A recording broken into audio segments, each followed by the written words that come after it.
Welcome to the first class of this course on Law and Finance. My name is Matthias Goldman and I'm glad you're joining me for this. Now let's see what's on the program for today. I'll start with an introduction. I'll first explain to you the goals of this course and give you an overview on the literature and the subjects I'm going to treat in the course of the next 8 classes. Then I'm jumping right into the middle of the course and discuss with you what money is and how it is being brought into circulation. And in the third part, we're going to discuss some key questions that will accompany us when we talk about legal theory. The fourth part of this introductory class will be live via Zoom. I hope to see you on 21st of April at 4 p.m. Let's begin with the goals of this course. I think this picture shows it quite nicely. Until debt tear us apart. That's the writing on a wall in Lisbon. And as you can imagine, it was written there during the Eurozone crisis. Now, debt is the key word here because debt has a dual character. On the one hand, it's a legal instrument, a credit. On the other hand, it is also a financial instrument. So you see that financial instruments have a dual character. They're legal and they're economic instruments. And they might tear us apart. They've got an impact on society. And that is precisely what I want to study with you. The interplay between law and finance, how they mutually influence each other, how the law was shaped by the evolution of the financial sector and how the law shaped this evolution, and then how that has an impact on society in a wider sense, how it affects freedom and equality, democracy, and solidarity. Another goal of this course is also to learn with you how to write effective reaction papers, short pieces, which have a high practical significance where you really have to focus on the essential parts. We're going to practice that in the fourth part of this first class in the live session. Now, the course structure will always be more or less the same. The first part will be recorded on video, and there I'm going to explain a particular historical event or a period in the evolution of the financial sector. And in the course of that, I'm also explaining to you or familiarizing you with key concepts of economic theory. I know that I can't go too far here because most of you won't be economists. I'm not an economist myself, but some basic knowledge about key concepts like money is absolutely essential to follow this course. So I'm really focusing on the main points here. In the second part, we will study one major text written by a legal theorist. Most of the authors are lawyers that engages with the event or period that is part of that class and that has something to explain to us. And the second part will always be live via Zoom, like the third part. The function of the third part is to bring together part 1 and part 2. We're going to study a case that relates to that particular event or particular period studied in the first part, and that you can read through the lens of the theory that we're discussing in that class, and that might provide additional insights. Now, let me provide you an overview on the subjects and the literature we're going to treat.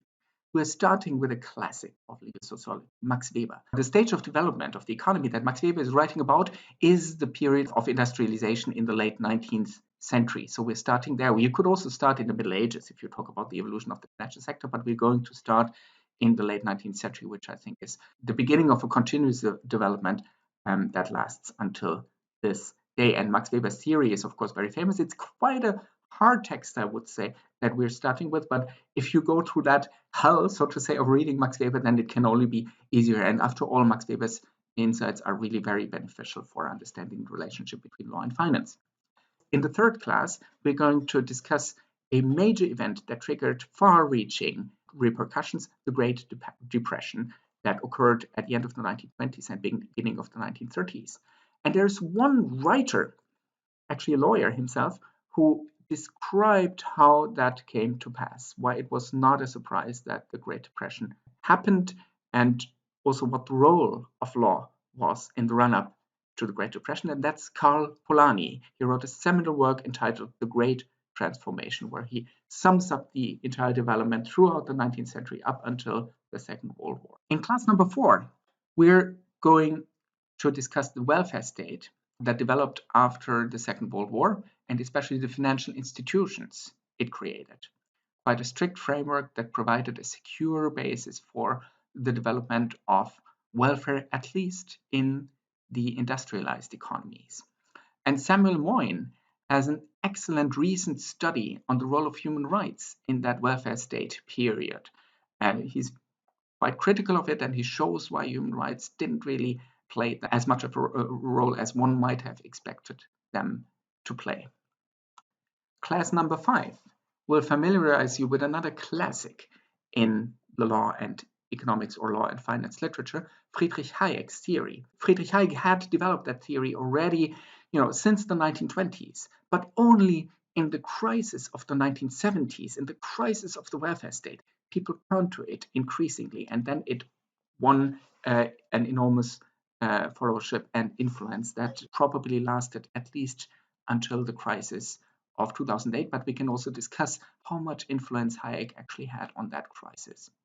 Now, in class number 6, we're going to study the evolution that followed the 1970s and this crisis decade, and that evolution was characterized by the globalization and financialization of the economy. So a great period of liberalization that is connected to names like Margaret Thatcher and Ronald Reagan. And legally, the theory that was most popular and supportive of this development is law and economics. We're not going to study one of the classics of law and economics, but the work of an economist, Gary Becker, that gave the idea to study the law in terms of economics and actually any sector of society in economic terms. So that's a real classic of sociological literature or economic literature, if you so want. Now, in class number 7, we're jumping to the end of this development of globalization and financialization and study the great financial crisis as described in Katharina Fistor's fantastic book on Code of Capital, where she shows how law contributed to the great financial crisis. In class number 8, we're studying the next crisis following the crisis on the financial sector, which was the Eurozone crisis. And if you're studying in Frankfurt, there's no way of getting around Jürgen Habermas. He's provided an analysis of the basic positions and rationalities characterizing the Eurozone crisis. And I think this has lost nothing of its topicality, even if we've moved to the next crisis, the Corona crisis today. So I think that is still a very valuable text to study even current events. And in the last class, we're going to look into current developments of the financial sector, which are mostly related to digitalization and the spread of blockchain technologies. And there's a legal theory debate among crypto scientists. And the one text that I would like to discuss with you is written by Vlad Zamfir, a young guy, a young crypto scientist, who's giving a new aspect or giving a new perspective on many old debates that we've seen already throughout this course, and that shows that legal theory actually has a bearing even on the latest developments in the financial sector. So much on our program for this course. Now, you will see that some pieces are missing. We're not discussing COVID-19 directly. We're not discussing the climate crisis.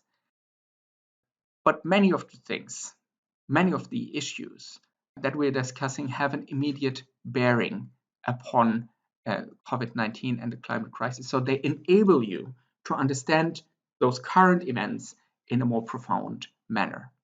One thing that I'm very unhappy about is that we are not having non-European authors in this group. That is generally a bit of a problem when you're studying history. Nevertheless, I'm trying to make up for this by throwing an eye on the Global South every once in a while, whenever possible, also as a way to contrast developments in Europe and the Western world, the industrialized economies, and to show the impact they have had on the Global South. Now, so much for this introductory part. Now let's move to part number 2 and talk about money. Have you ever thought what money really is?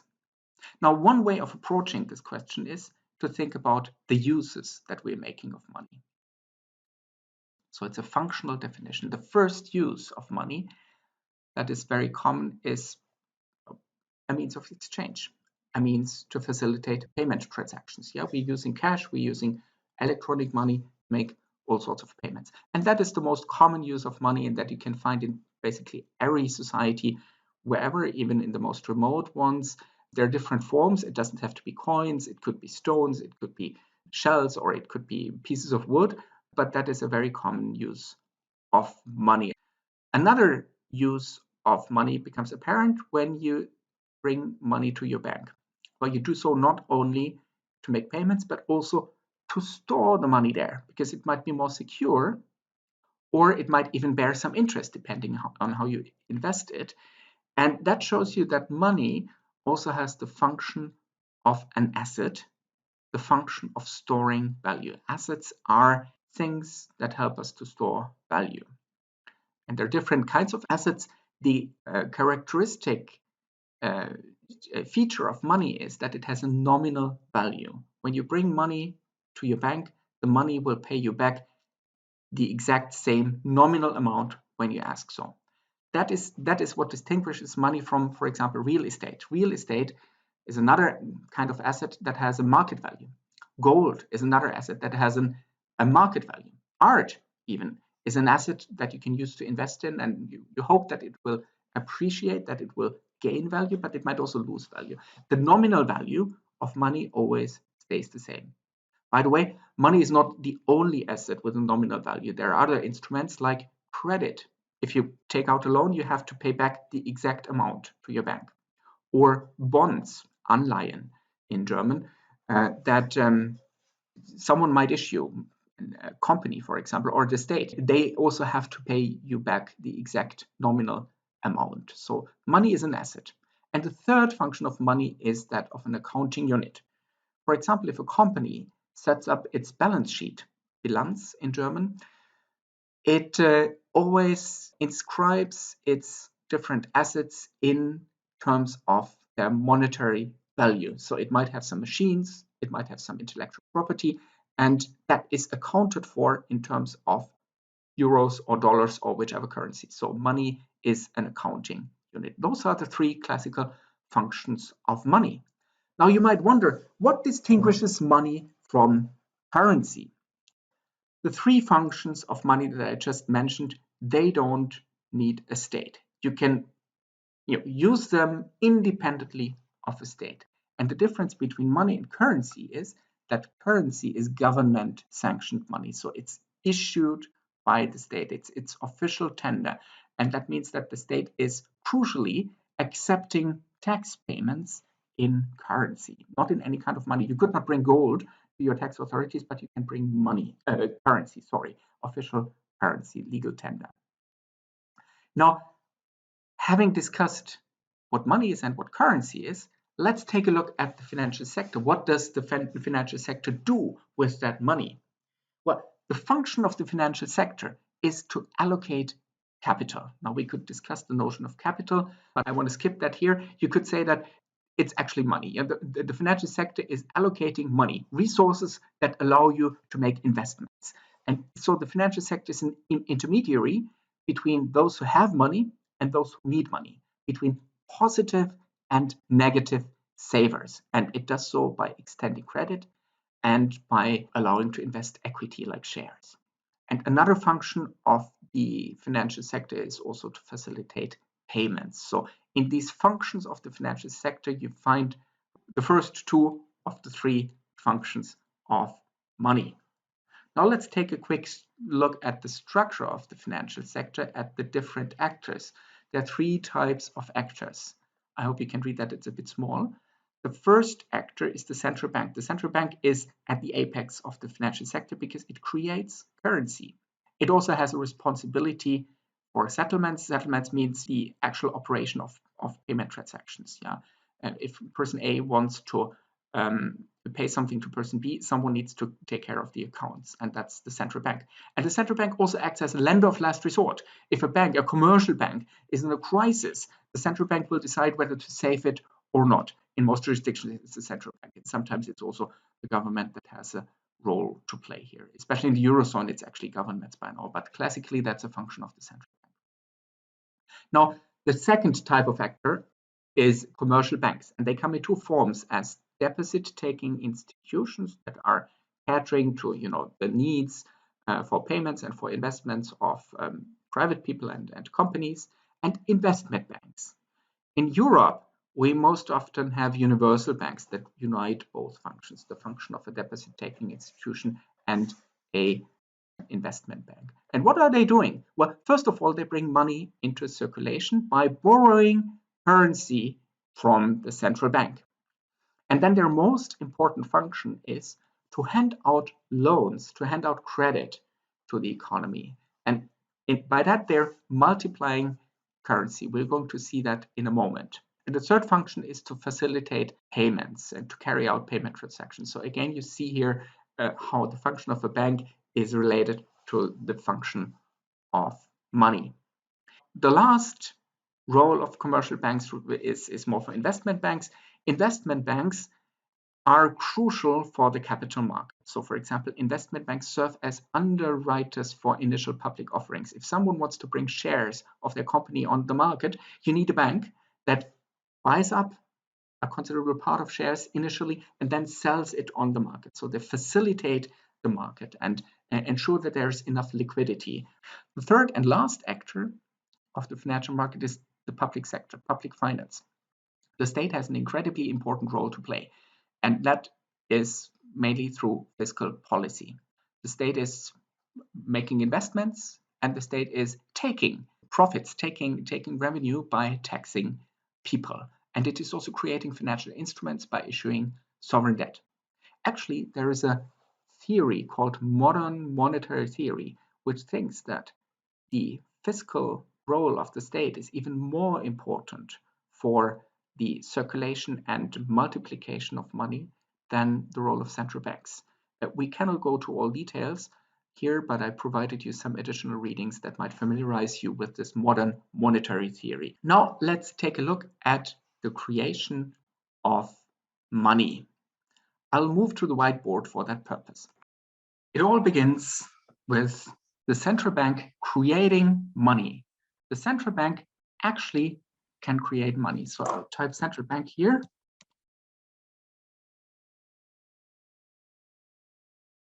And when the central bank creates money, this is how it looks like. So the central bank has a balance sheet. Sorry, you might be familiar with that. A balance sheet looks a bit like that. And there are assets and their liabilities. The asset part is where the money is actually, and the liability part is where it came from. In German, the terminology is activa und passiva. So that is the same for the central bank, like for any other bank or any other company. And the process of money creation starts by the central bank creating money. The central bank has the license, the official mandate to create money, and it can do so in different forms. For example, cash. Now let's start with a cash-based economy. Let's say that the central bank is initially creating 100 euros in cash. Yeah. So there's a second bank that comes into play here.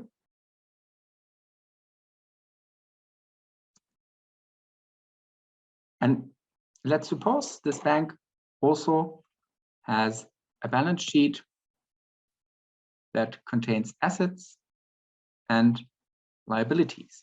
Now, money is brought into circulation by commercial banks like Bank One borrowing cash or reserves, which would be the electronic non-material form of cash, from the central bank. So it takes a loan and it gets the cash from the central bank. Yeah. So that means that we'll have 100 euros cash here. And now what's on the other side, on the liability side? Yeah. On the liability side of bank number one is, of course, a loan, which it took from bank number one, from the central bank. So it has a loan, central bank loan here. It's a liability to the central bank. In exchange for that, it got some cash. Now, what's on the liability side of the central bank? Well, actually, that's the central bank's capital, so to say, because as I said, it can create money out of nothing. So money needs to start somewhere. So the central bank has 100 euro capital. That's where it came from, so to say. That's quite an artificial, fictitious creation, but that is how money is being brought into circulation. So right now, if we look at the money in circulation, how much money is in circulation in the economy? Well, in circulation is only the money that has been borrowed by a bank from the from the central bank. So we've got 100 euro cash in this economy in circulation. Now let's suppose that Bank 1 hands out credit to a person. Like this is the person I'm creating here, and she wants to borrow some money. So she wants to get some cash. And let's suppose that the bank is fine with that and gives that person some cash. So the cash moves to this person, and this person might buy something for that loan. This is P1 from P2, from person number 2. And person number 2 brings the money to her account at bank number 2. So I've got to write bank number 2 here. Yeah. So where does the cash go? The cash goes from bank 1 via P1 to P2 and ends up in the vaults on the asset side. Again, we've got assets and liabilities here on the asset side of bank number 2. 100 euro cash. So the cash is gone. The cash is no longer on the asset side of bank number 1. But what's on the asset side of bank number 1 instead of cash? Well, it provided person number 1 with a loan. So there's 100 euro in terms of loans, or in the form of a loan. Yeah. So the balance sheet of bank number 1 has remained the same, only that the cash was exchanged into a loan. And what is on the liability side of bank number 2? Well, P2, person number 2, brought that cash on her bank account. So it's on someone's bank account. It's a bank deposit. That when you bring bank to your account, you're making a deposit. And that is where the money came from. So that's on the liability side of bank number 2. Got 100 euro here in the form of a bank deposit. Sorry for my writing. And here is my question for you. How much money do we then have in circulation in this economy? That is an important question that I would like to ask you, and we're going to discuss that in our common session. Now that you know what money is and how money is being brought into circulation, we can move to the third part of this introductory class. That is about legal theory. Now, I suppose that on the basis of the foregoing, you've got quite a good grasp of the role of law. Law defines financial instruments like money, like credit, like debt, like bonds, like equity, etc. Law also governs the financial actors involved in the financial sector, the central bank, commercial banks, and the state, not to forget about the state. And law governs the transactions they carry out among themselves and the markets where these transactions take place. So law is about everywhere in the financial sector. Now the question is, why am I not only studying the positive law as it is, but why do I want to get into legal theory? And that is because the concept and role of law are complicit in the evolution of the financial sector. In the course of this class, or the following classes, you will see that the understanding of law, the role that it carried out and the role that it was supposed to carry out, has not always been the same. It has varied dramatically over time. And that variation is aligned with the evolution of the financial sector. And it's quite interesting to see how law determines this evolution and how this evolution in turn is influenced by law, by the understanding of law. And that has a major impact on society. And that's the key questions we're going to explore in the course of our theory sessions on Zoom. So here are a few of these questions. You can take a look at this wonderful text by Britton Purdy and others on law and political economy, and also the text by Desault Stein on the legal role in defining markets. And they show you how this interplay between law and finance has an impact on the relation between equality or solidarity on the one hand and freedom and self-interest on the other. So quite essential parts or aspects of our society depend on this relationship between law and finance. And that's the reason why I'm giving this course. So the question is, how does law influence them? And that also boils down very often to a question between the state and the market. And in our Zoom session, we're going to look at that a little bit more when I tell you what are the questions that you have to focus on when you're writing your reaction papers. Not only how you structure a reaction paper, but also what questions should you focus on? How do you make an analytically profound reaction paper? So that was everything from my end for this introductory video of class number 1. I would be very glad to see you live via Zoom on 21st of April at 4 p.m. Have a nice day.